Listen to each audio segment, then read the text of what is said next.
I'm Doug Voss. I'm a farmer from central Minnesota, former dairy farmer, now regenerative grazer, and I've been working for Understanding Ag for a few years now.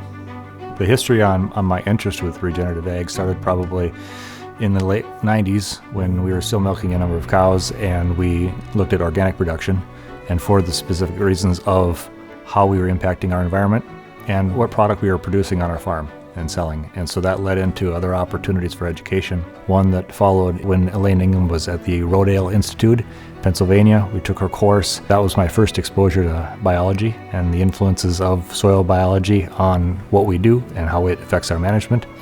And from that point on, it blossomed into all kinds of different perspectives that I never knew existed in understanding soil function and how that all kind of played its role throughout what we experience as consumers, as producers, and the big picture. Throughout my own personal experience with farming and all that entailed, whether it's stray voltage in a dairy farm or water quality issues, put me in a position that I understood those things firsthand, and it gave me a position that I can relate to others going through similar challenges, which then led into my realization of how soil health is really a social issue.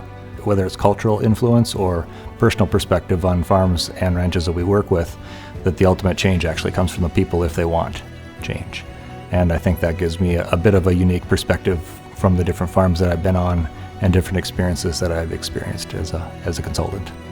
I would say our approach is oftentimes found unexpected because, again, we're not selling them something besides understanding and knowledge.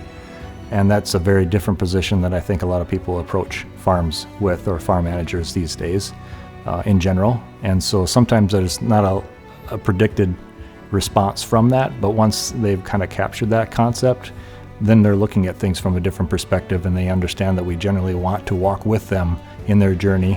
And there's, I think, an assumed accountability with that as well, because we're passionate and we're invested, because I do believe we are special at UA because we're practitioners as well as consultants. It's a perspective difference, I think, that other organizations may not offer. Some of the benefits that I hear from farmers that I've worked with for a while are some of the great things they discover later on in their journey that they hadn't anticipated when they first started making changes or looking at things differently. And now they find a position where they're striving to thrive as opposed to just surviving.